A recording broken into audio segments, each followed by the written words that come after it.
342장 찬송을 부르시겠습니다. 342장 찬송을 부르시겠습니다.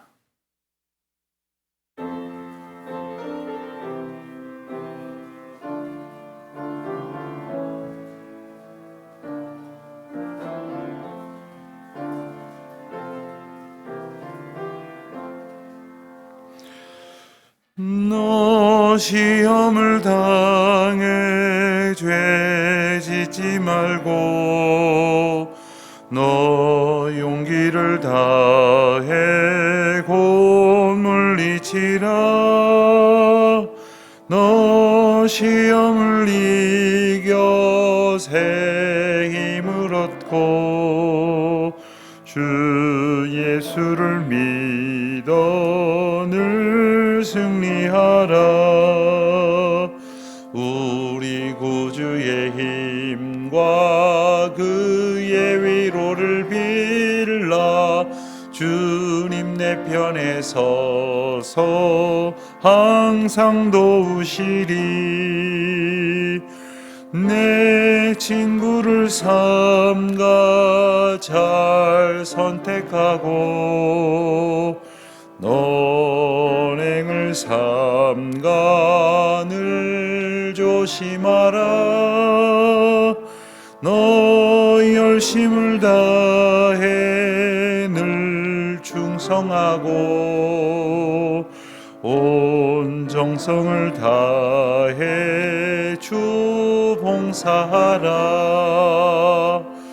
우리 구주의 힘과 그의 위로를 빌라. 주님 내 편에 서서 항상 도우시리. 잘 이기는 자는 상 받으리니 너 낙심치 말고 늘 전진하라. 내 구세주 예수 힘 주시리니 주 예수를 믿어 늘 승리하라. 우리 구주의 힘과 그의 위로를 빌라. 주님 내 편에 서서 항상 도우시리.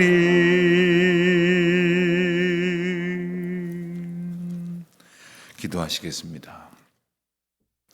하나님 아버지, 주님의 크신 은혜와 사랑을 감사드립니다.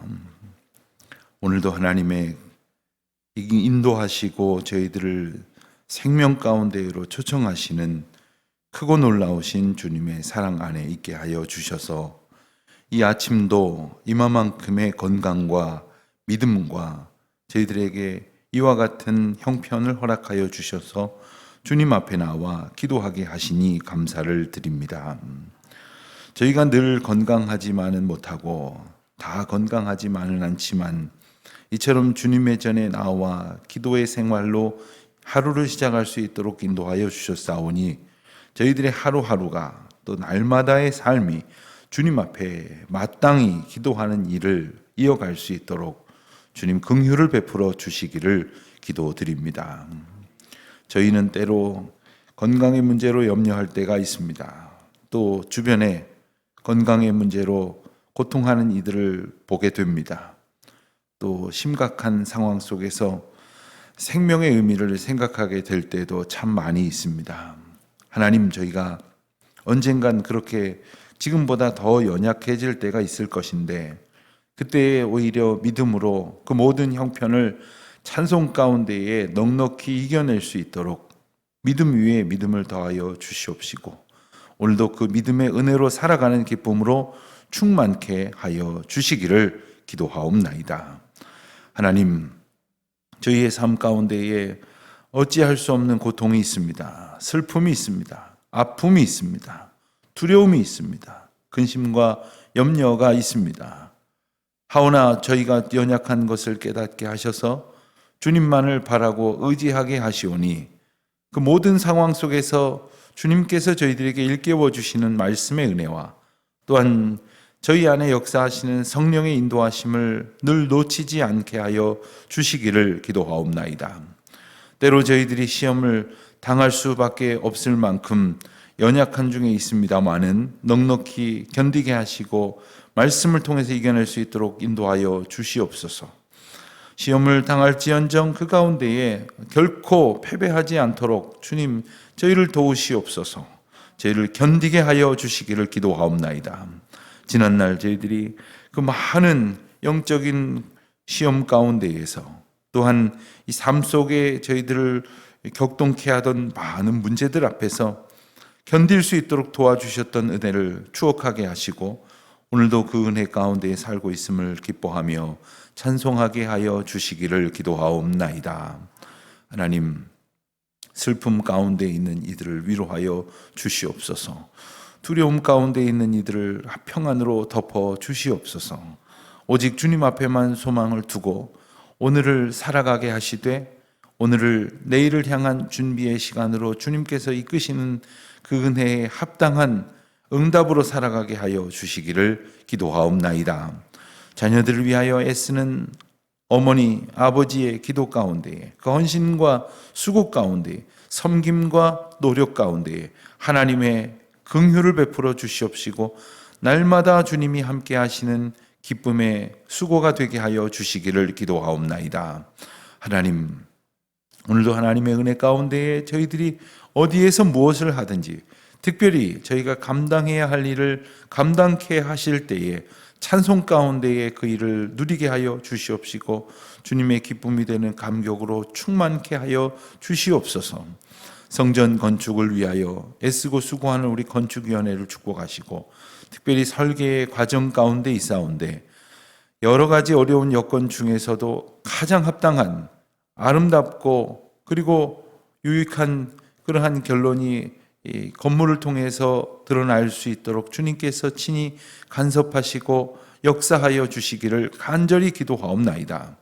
오늘도 각자의 생업을 하나님께서 의지하게 하시는 대로 수고하게 하다가 이 저녁에 건축위원회로 모일 터인데 한 분 한 분에게 하나님의 은혜와 위로로 충만케 하여 주시옵소서. 주여, 흩어진 주의 자녀들, 특별히 해외에 흩어진 이들, 지방에 흩어진 이들, 염려와 근심 가운데 두려움 가운데 이 코로나로 인하여 이 시간이 하나님 앞에 간절한 기도의 시간 되기를 원하는 모든 이들 가운데 위로부터 주시는 놀라운 은혜와 평강으로 가득히 채워 주시옵소서. 저희 교회와 함께 동역하고 협력하는 수많은 선교지들, 오늘도 하나님의 은혜 가운데 애쓰고 분투하는 그 모든 노력들이 영적인 싸움 가운데에서는 넉넉한 승리로 선포되게 하여 주시옵시고 또한 기도하며 애쓰고 수고하는 일들이 결실을 보는 아름다운 시간을 맞게 하여 주시옵소서. 감사드리오며 우리 주 예수 그리스도의 이름으로 기도하옵나이다. 아멘. 누가복음 4장 말씀을 보겠습니다. 누가복음 4장 1절로 15절까지의 말씀을 이제 함께 봉독하도록 하겠습니다. 누가복음 4장 1절로 15절까지의 말씀 저와 함께 한 목소리로 봉독합니다. 예수께서 성령의 충만함을 입어 요단강에서 돌아오사 광야에서 40일 동안 성령에게 이끌리며 마귀에게 시험을 받으시더라. 이 모든 날에 아무것도 잡수시지 아니하시니 날수가 다함에 줄이신지라. 마귀가 이르되 네가 만일 하나님의 아들이거든 이 돌들에게 명하여 떡이 되게 하라. 예수께서 대답하시되 기록된 바 사람이 떡으로만 살 것이 아니라 하였느니라. 마귀가 또 예수를 이끌고 올라가서 순식간에 천하만국을 보이며 이르되 이 모든 권위와 그 영광을 내가 네게 주리니 이것은 내가 넘겨준 것이므로 내가 원하는 자에게 주노라. 그러므로 내가 만일 내게 절하면 다 내 것이 되리라. 예수께서 대답하여 이르시되 기록된 바 주 너의 하나님께 경배하고 다만 그를 섬기라 하였느니라. 또 이끌고 예루살렘으로 가서 성전 꼭대기에 세우고 이르되 네가 만일 하나님의 아들이거든 여기서 뛰어내리라. 기록되었으되 하나님이 너를 위하여 그 사자들을 명하사 너를 지키게 하시리라 하였고 또한 그들이 손으로 너를 받들어 내 발이 돌에 부딪히지 않게 하시리라 하였느니라. 예수께서 대답하여 이르시되 주 너의 하나님을 시험하지 말라 하였느니라. 마귀가 모든 시험을 다한 후에 얼마 동안 떠나가니라. 예수께서 성령의 능력으로 갈릴리에 돌아가시니 그 소문이 사방에 퍼졌고 친히 그 여러 회당에서 가르치심에 뭇 사람에게 칭송을 받으시더라. 아멘. 오늘 말씀은 우리가 잘 아는 예수님이 시험을 받으셨다 하는 이야기가 소개되고 있습니다. 시험을 받으신 예수님, 사실 우리는 성경에서 예수님이 시험 받으셨다 하는 이야기를 더러 읽고 듣고 또 알고 있기 때문에 그런 것보다 할런지 모르지만 사실 예수님은 시험을 받으실 이유도 없고 시험을 필요로 하는 분도 아닙니다. 그럼에도 불구하고 시험을 받으셨다 하는 것에는 이 시험 받으신 사건 자체가 주는 메시지가 있다는 것을 기억해야 합니다. 이 시험을 통해서 우리 인생들과 함께 걸어가실 인간으로 오신 예수님께서 이제 인간 앞서서 인간들이 신앙의 길에서 걸어가야 할 그 모범이 되어 주시는 중에 시험을 만났을 때 어떻게 이기시고 또한 그 시험 가운데에서 어떻게 하나님을 의지하게 하시는지를 우리에게 보여주시는 말씀이 바로 오늘 본문에 해당이 된다, 이렇게 말할 수 있습니다. 예수님께서 시험을 받으셨다. 우리는 시험을 만난다, 시험을 받는다, 시험을 당한다, 이렇게 이야기를 하면 일단 그 자체가 큰 어떤 잘못으로 생각을 할 때가 있습니다. 시험을 당하지를 말아야지, 시험을 만나지를 말아야지, 이렇게 말할 수가 있을런지 모르지만 오늘 본문을 보면 성령의 충만함을 입으신 예수님께서 성령께 이끌리셔서 요단강에서 돌아오신 후에 광야에서 금식하시고 또 그 가운데에 시험을 받으셨다 하는 기사가 나옵니다. 이 시험을 받으신 이야기는 성령께서 이끄시고 인도하시는 성령의 주관 아래, 성령의 다스리심 아래 있었던 사건이다 하는 겁니다. 그러니 성도가 시험을 만나는 것 또한 하나님의 주권 가운데 있다는 것을 우리가 기억을 해야 합니다. 물론 그렇다고 해서 아무렇지도 않게 시험을 당할 만한 상황으로 일부러 찾아 들어가는 어리석음을 범해서는 안 됩니다. 그것은 성령께서 이끄시는 것이 아니라 내가 방종해서 시험이 들 만한 삶의 자리로 마구 기어 들어가는 것과 다름이 없습니다. 성령께서 우리를 단련하시기 위하여, 성령께서 우리를 훈련하게 하시기 위하여, 또한 성령께서 우리로 하여금 판단하는 능력을 갖게 하시기 위하여, 그리고 이기는 승리의 경험을 하게 하시기 위하여 때로 시험을 허락하신다고 하는 것도 우리는 염두에 두고 있어야 합니다. 그러므로 우리가 시험의 상황을 맞닥뜨리게 되었을 때에 더욱 성령님의 인도하시며 그 성령을 의지하는 가운데에 그 시험을 당당히 맞서서 오늘 본문에서 예수님이 이기신 것처럼 이길 수 있어야 하겠습니다. 1절 2절을 보면 예수님께서 시험을 받으신 당시의 상황과 장소에 대해서 묘사를 합니다. 요단강에서 돌아오사 광야에서, 요단강은 우리가 앞서 본 대로 예수님께서 세례를 받으시고 그 세례를 받으시는 순간에 하늘이 열리고 하늘에서 소리가 나고 또한 성령이 비둘기같이 임하고 또한 그 가운데에 모든 사람들이 하나님의 영광을 보는 참으로 영화로운 장면에 영화로운 장소였습니다. 그러나 광야는 어떻습니까? 광야는 아무도 함께하지 않는 장소입니다. 그야말로 외롭고 두려운 곳입니다. 그리고 아무것도 의지할 수 없는 곳입니다. 그리고 마태복음의 표현을 빌면 그곳에 들짐승이 있었다고 했습니다. 그러나 또한 마태복음의 말씀을 보면 들짐승과 함께 천사가 함께 있었다, 이렇게 묘사를 합니다. 그러니 아무도 의지할 것 없기에 들짐승 같은 것을 보면서 한없이 두려워할 만한 곳이지만 천사와 함께 하시는 하나님의 은혜를 경험할 수 있는 너무나 소중한 기회라고 하는 것입니다. 때로는 우리가 참 외롭다는 것을 경험할 때가 있습니다. 아무도 의지할 사람이 없고 믿을 만한 사람도 없고 정말 아무도 내 마음 알아주는 이가 없다고 생각할 때가 있습니다. 심지어 내 가장 친한 친구요, 또한 교우요, 심지어는 가족까지도 내 마음을 알지 못하는 참으로 먼 존재처럼 여겨질 때가 있습니다. 어쩌면 그럴 때에 우리는 정말 주님을 간절한 마음으로 의지하게 될 수 있을 것입니다. 그렇다면 그것은 참 은혜가 아니고 무엇이겠습니까? 어제 우리가 수요 성경 강의 시간에도 그와 같은 말씀을 공부했는데, 그렇다면 아무런 선택할 수 있는 여지가 없고 아무도 의지할 수 있는 이가 없다고 한다면 그 또한 우리에게 주시는 놀라운 은총의 방편이다 하는 생각을 할 수 있을 것입니다. 예수님께서는 아무도 의지할 수 없는 그 광야에서 시험을 받으시면서 때로 우리가 그와 같은 형편 가운데에서 시련 앞에 노출되고 시험을 받을 수 있게 되는 것을 깨닫게 하십니다. 그리고 그 40일 동안 아무것도 잡수시지 아니하시는 금식, 절대 결핍을 경험하게 하십니다.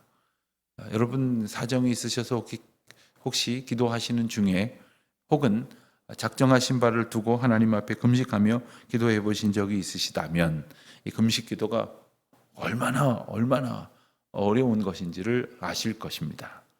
사람이 바빠서 할 일이 많아서 한 끼만 건너뛰어도 참 힘들고 시장할 터인데 한두 끼도 아니고 하루 이틀도 아니고 40일을 금식하셨다 했습니다. 말할 것도 없이 절대적인 결핍입니다. 절대적으로 몸이 약해지고 마음이 약해질 수밖에 없는 그런 때입니다. 자, 이때에 3절 말씀 이하에 보면 첫 번째 시험의 장면이 나오는데 첫 번째 시험 자체가 먹을 것으로 유혹하는 것이었습니다. 여러분, 먹을 것으로 이런 표현을 쓰면 먹을 것으로 이런다 저런다, 먹을 것으로 유혹한다, 혹은 먹을 것 가지고 사람을 움직이려고 한다, 이런 이야기를 할 때에는 다분히 너무 유치한 발상이 아니냐 할런지 모르지만 먹을 것이라고 하는 것은 가장 근본적인 것입니다. 인간의 활동과 삶이 유지될 수 있는 가장 근본적인 것이 먹을 것입니다. 먹을 것이 없이 견딜 수 있는 사람이 누가 있겠습니까? 그런데 이 먹을 것에는 양면이 존재하고 있는데 그것은 절대적으로 필요한 것이면서 절대적으로 자기가 조절할 수 없는 욕망에 다다를 수 있는 부분이 되기도 한다는 겁니다. 먹을 것이라고 하는 것은 지극히 자기 만족입니다. 나 먹을 것이 남에게 유익을 주지 못합니다. 나 먹을 것으로 나를 만족하고자 하는 그러한 욕망이 커져가는 가장 확실하고 대표적인 면이 되는 것이죠. 그럴 때 마귀는 예수님께서 40일을 금식하셨다고 하는 절대적인 결핍, 절대 약점을 가지고 공격을 한다는 것을 이것을 기억해야 됩니다. 사탄이 우리에게 유혹을 갖고 영적인 시험을 가해 온다면 우리가 제일 약한 부분을 건드릴 거예요. 우리에게 혹시 무엇이 약하다고 혹시 생각을 하십니까? 어떤 부분은 성격적으로 약한 분이 있어요. 뭐 성격적으로 다들 뭐 문제가 있다고 이렇게 말할 수 있겠습니다만, 특별히 아주 화를 잘 내는 사람이 있는 반면에 아주 슬픔에 잘 빠지는 그런 사람이 있어요. 아주 절망을 쉽게 하는 사람이 있어요. 어떤 사람은 아주 그냥 다 망해버리고 다 불타버려도 의지력을 가지고 이겨낼 수 있는 사람이 있는 반면에 어떤 사람은 아무 일도 벌어지지 않았는데 걱정하는 것만으로도 그냥 바닥으로 고꾸라지는 그런 사람이 있어요. 그런가 하면 어떤 사람은 돈에 약해요. 물질에 너무 약해요. 어떤 사람은 아주 얄팍한 자기 유혹에 너무나 약해요. 어떤 사람은 명예에 너무 약해요. 또 어떤 사람은 성적인 면에 너무 약해요. 어떤 사람은 사람들 사이에서 인정을 받는 것에 너무 약해요. 그러니까 이렇듯 자기가 참으로 취약한 부분이 있습니다. 그런데 오늘 본문에서는 그 취약할 수 있는 부분이 가장 취약해진 상태를 묘사를 합니다. 그때에 유혹을 가하여 공격을 하게 되어지는 것이지요. 그런데 3절 말씀에 보면 뭐라고 욕을 합니까? 네가 만일 하나님의 아들이거든, 네가 만일 하나님의 아들이거든. 하나님의 아들이라는 표현을 씁니다. 이것은 당연한 표현이죠. 예수님을 일컫는 가장 정확한 표현이죠. 그런데 뭐라고 붙입니까? 내가 만일 하나님의 아들이거든. 하나님의 아들인데 왜 내가 만일이라 하는 말을 붙입니까? 그리고 그 말과 상관없이 예수님은 하나님의 아들이신데 내가 만일 해놓고는 살짝 그 자존심, 그 속을 건드리는 거죠. 그래, 맞다. 내가 하나님의 아들이다. 어떤 일종의 쉬운 말로 성질을 건드리는 거죠. 그래서 마치 자기가 하나님의 아들이라고 하는 것을 인정하는 것 같지만 인정받지 못한 상황 속에 놓이게 됨으로써 격동하여 반응을 하게 만들려고 하는 의도가 있습니다. 예수님은 당연히 이런 시험에 넘어가실 분이 아닙니다. 그러나 예수님이 받으신 시험은 다시 말하면 우리가 받을 수 있는 시험이라는 뜻입니다. 그리고 예수님이 받으신 이 시험을 장차 우리가 평생에 걸쳐서 받게 될 것입니다. 먹을 것을 앞에 놓고 이 먹을 것 줄 테니까 이렇게 해봐라, 저렇게 해봐라. 이 먹을 것이라고 대표되어지는 어떤 우리 삶의 만족, 물질적인 것, 현실적인 것, 그것을 놓고 특별히 우리가 그것이 결핍되었을 때 그것을 놓고 우리를 시험하게 하는 것이죠. 그런데 떡이 필요 없는 사람이 누가 있겠습니까? 더군다나 지금 40일을 금식하셨으니 누구보다도 이 떡이 필요하신 상황 속에 이 떡을 가지고 시험을 하는 것이에요. 또 사실 어떤 의미에서 보면 배고픈 형편 가운데 먹을 것이 없는 중에 돌을 가지고 떡을 만든다 한들 그것이 뭐 큰 잘못이겠습니까? 하는 생각을 할런지 모릅니다. 그러나 지금 내가 만일 하나님의 아들이거든 하나님의 아들 되신 예수 그리스도를 격동하면서 이 떡의 문제에 집착하게 만든다는 거예요. 그러나 예수님께서는 뭐라고 답변하십니까? 이제 4절 말씀을 통해서 기록된 바 사람이 떡으로만 살 것이 아니라고 대답을 하십니다. 우선 우리가 주목할 것은 첫 번째, 두 번째, 세 번째 시험 공히 하나님의 말씀을 가지고 시험을 이기셨다 하는 것을 우리가 주목해야 하겠고요. 그리고 떡으로만 살 것이 아니라 하나님의 말씀으로 살 것이라고 하신 하나님의 생의 원리, 하나님의 백성이 살아가야 할 삶의 원리를 분명히 다시금 깨닫게 선포하시는 것이죠. 떡으로만 살아가게끔 만드는, 그래서 떡으로 살아가는 것에 매몰되게 만들려고 하는 사탄의 공격의 방법을 우리에게 일러주시는 것입니다. 자, 두 번째 시험이 5절 이하에 나옵니다. 두 번째 시험은 내게 절하라 그리하면 천하 만국과 이 권위와 영광을 내게 주리라 이렇게 말하고 있습니다. 여러분, 이 두 번째 시험을 보면 조금 더 다른 특성으로 유혹을 합니다. 6절 말씀에 보면 이 모든 권위와 그 영광을 내가 네게 주리라 이렇게 말하고 있습니다. 이 세상에서 보면 우리에게 모든 권위, 힘과 권세와 능력과 그리고 그로 인하여 받을 수 있는 영예를 세상이 우리에게 줄 수 있을 것이라고 생각을 합니다. 그리고 그것을 보여주면서 말합니다.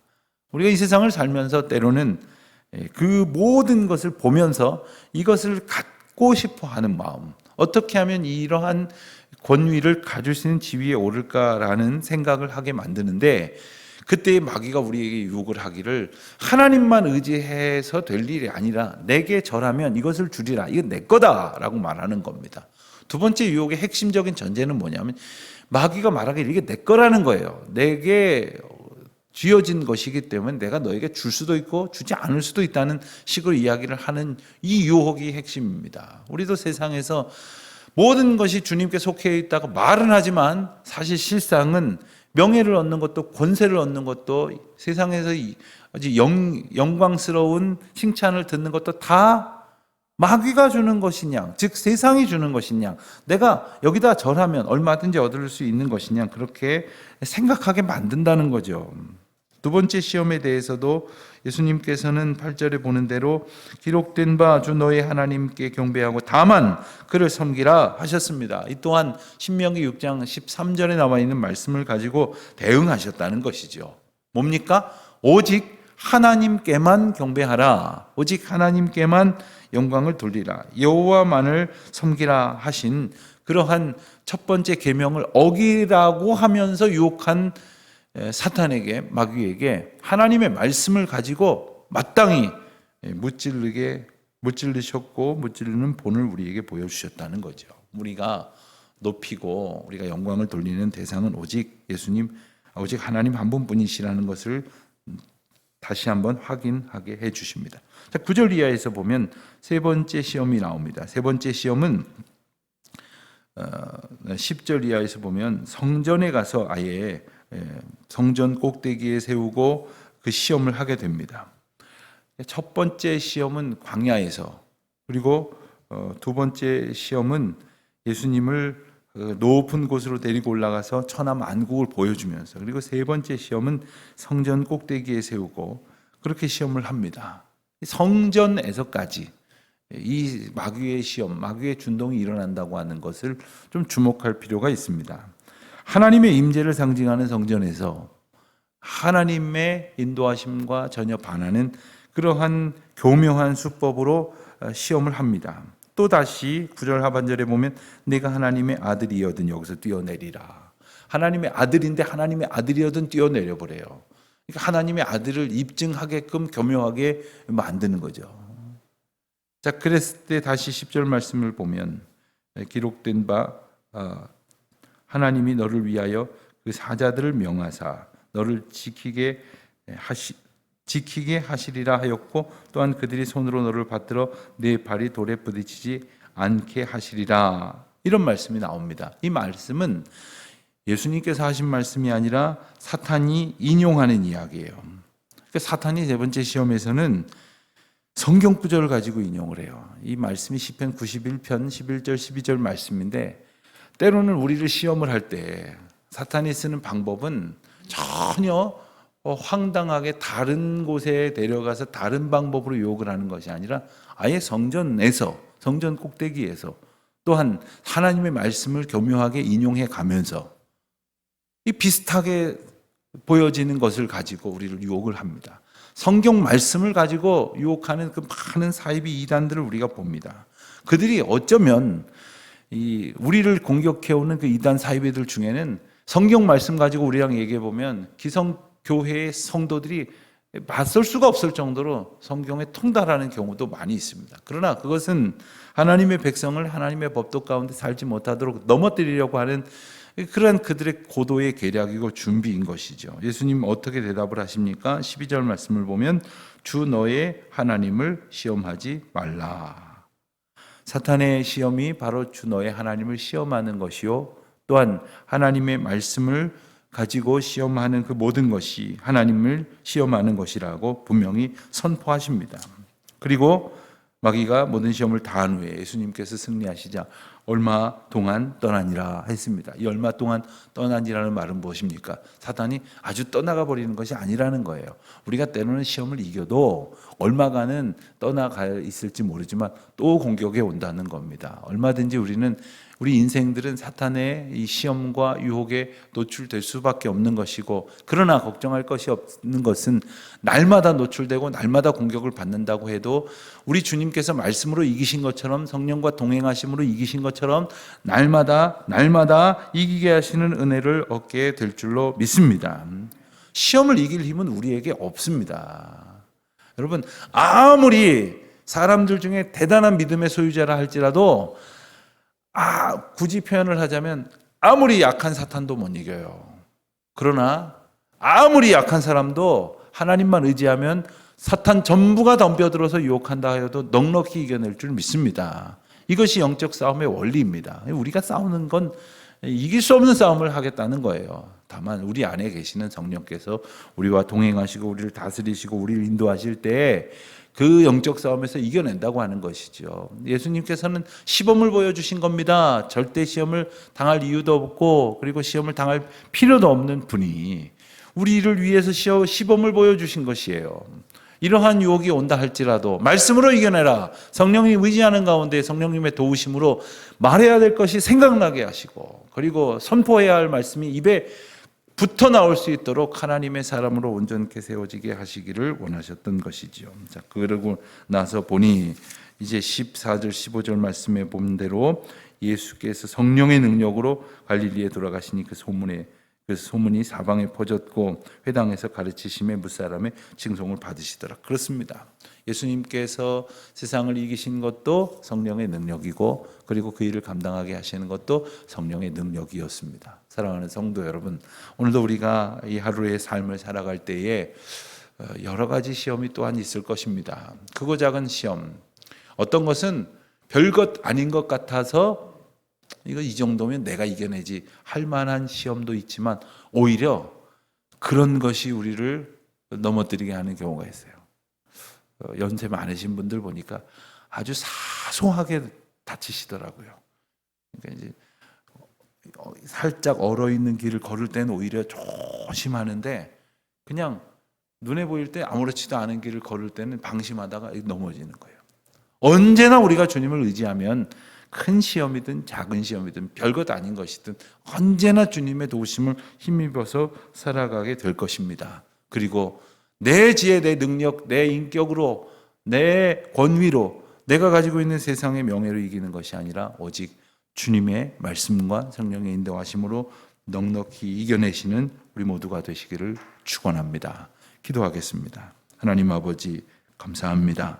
비록 여러 가지 시험을 당할 수밖에 없는 연약한 인생들이 오나 시험을 이길 수 있도록 말씀의 능력과 성령 충만의 인도하심의 약속을 주시니 감사합니다. 그 은혜를 힘입어 오늘도 그 모든 영적 싸움에서 넉넉히 이겨내는 주의 자녀들 되게 하옵소서. 예수님의 이름으로 기도하옵나이다. 아멘. 하늘에 계신 우리 아버지의 이름을 거룩하게 하시며 아버지의 나라가 오게 하시며 아버지의 뜻이 하늘에서와 같이 땅에서도 이루어지게 하소서. 오늘 우리에게 일용할 양식을 주시고 우리가 우리에게 잘못한 사람을 용서하여 준 것 같이 우리 죄를 용서하여 주시고 우리를 시험에 빠지지 않게 하시고 악에서 구하소서. 나라와 권능과 영광이 영원히 아버지의 것입니다. 아멘.